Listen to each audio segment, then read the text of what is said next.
আজ সকাল সকাল এই এত বড় একটা পার্সেল এসে হাজির। হাজব্যান্ড বাসায় থাকায় পার্সেলটি সেই রিসিভ করে। And the most interesting part ওয়াজ, আমি মনেই করতে পারছিলাম না আমি এটাতে কি অর্ডার করেছিলাম। এরপর পার্সেলটি খুলতেই বুঝতে পারলাম আমি যে শিনে ফ্রি গিফটসগুলো পেয়েছিলাম সেগুলো চলে এসেছে। সো এর মধ্যে টোটাল 5টা প্রোডাক্ট ছিল, যার মধ্যে একটি আমি পেমেন্ট করেছিলাম আর বাকি 4টি ছিল ফ্রি। এবার এক এক করে বের করার পালা। এই যে, তো ফ্রির জিনিস পেতে কার না ভালো লাগে, আর সেগুলো যদি হয় শিন থেকে, তাহলে তো শিন থেকে মাঝে মধ্যেই কেনাকাটা করা হয়। অ্যান্ড বলাই বাহুল্য, এখন পর্যন্ত এর জন্য হতাশ হতে হয়নি। তো এবার সবকটি জিনিস এক এক করে খুলে দেখা যাক।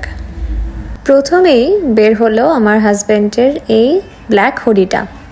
এটার জন্যই আমার পে করতে হয়েছিল, বাকি যে 4টি জিনিস ছিল সেগুলো একদমই ফ্রি। এই হুডিটি বেশ ভালো ছিল, কোয়ালিটি বেশ ভালো, এবং ফল থেকে উইন্টার পর্যন্ত আশা করি ভালোই পরা যাবে। এরপর বের হলো আমার একটি সোয়েটার। এটিও বেশ ভালো, ব্ল্যাক প্যান্টের সাথে পেয়ার আপ করে পরলে ভালোই লাগবে মনে হচ্ছে। কেন জানি না, ঘুরে ফিরে এই ব্ল্যাক অ্যান্ড হোয়াইটেরই সব কিছু হয়ে যায় আমার। তারপরেও একটার পর একটা ব্ল্যাক অ্যান্ড হোয়াইট অর্ডার দিতেই থাকি। যাই হোক, ব্ল্যাক অ্যান্ড হোয়াইট হচ্ছে বেসিক কালার, তো ওয়াই নট।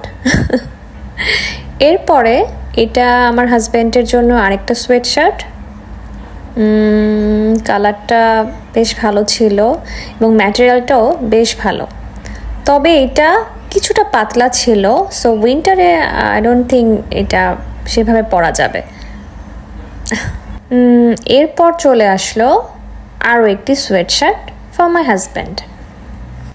টোটাল 3টার মধ্যে আমার সবচেয়ে পছন্দের ছিল এই সোয়েট শার্টটা। এটার কালার কম্বিনেশনটা সেই ছিল, আর টেক্সচারটাও জোস। ওয়াও, বেশ ভালো লেগেছে। এরপর এই যে আমার আরেকটা সোয়েটার। এই সোয়েটারটা আমি অনেকদিন ধরেই কার্টে জমা রেখেছিলাম, তো ফাইনালি পেয়ে গেলাম একদম ডিসকাউন্টে। না ডিসকাউন্ট না, একদম ফ্রিতে।